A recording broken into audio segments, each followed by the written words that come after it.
La stratégie cachée des marques de luxe pour te rendre pauvre et comment l'utiliser contre elles. Tu crois que t'achètes une montre? Non, t'achètes une illusion, un statut, une histoire qu'on t'impose. Et pire, tu penses que c'est toi qui décides. Dans cette vidéo, je vais te dévoiler les 6 tactiques psychologiques les plus puissantes des marques de luxe. Celles qui te vident les poches pendant qu'elles se remplissent pour les leurs. Mais surtout, je vais t'apprendre à les retourner pour vendre plus, vivre mieux, sans jamais trahir tes valeurs. Reste bien jusqu'à la fin, car je vais te donner la grille exacte que tu peux copier-coller pour exploser tes ventes. Même si tu n'as ni produit, ni audience, ni site web. Partie 1. La pénurie orchestrée.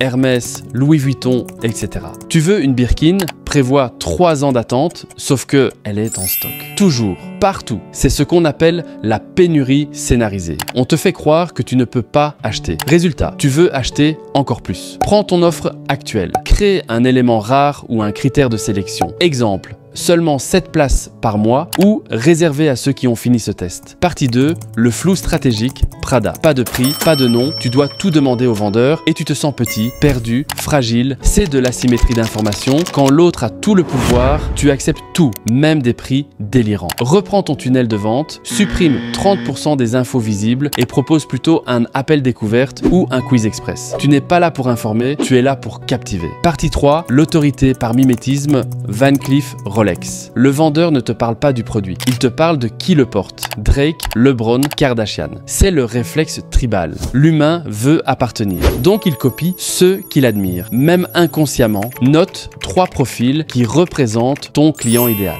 Puis imagine une version aspirationnelle de lui. Exemple, ce programme est suivi par des mamans qui veulent redevenir libres. Partie 4, l'ascenseur invisible, Rolls-Royce. On te montre une voiture à 500 000 € pour que celle à 120 000 te semble raisonnable, c'est du price anchoring. Tu montes dans l'échelle de valeur sans t'en rendre compte. Crée 3 offres, une entrée de gamme, une signature et une offre de luxe. Même si personne n'achète la plus chère, elle repositionne toute ta valeur. Partie 5. La fabrication d'identité, Liquid Death, Vuitton. Ce n'est pas une eau, c'est un lifestyle. Ce n'est pas un sac, c'est une appartenance. C'est le storytelling identitaire. Tu n'achètes pas l'objet, tu achètes ce qu'il dit de toi. Réécris ton offre en une déclaration d'identité. Exemple, je ne vends pas un coaching. Je donne les clés à ceux qui veulent vivre sans patron. Partie 6, le rituel de validation, Hermès encore. Tu veux acheter, d'abord, prouve que tu fais partie de la famille. C'est le rite d'initiation. On ne te vend pas, on te sélectionne, mets en place un microfiltre dans ton process, test rapide, formulaire, email codé. Le but, que ton client sente qu'il mérite ton aide, pas l'inverse. Tu veux reprendre le contrôle de ta psychologie et l'utiliser pour créer une activité qui respecte ton temps et tes valeurs? Télécharge le guide 20 minutes liberté. 10 astuces pour transformer ta vie en 20 minutes par jour. Sans pub, sans site, sans influence. Tes infos restent 100% confidentielles.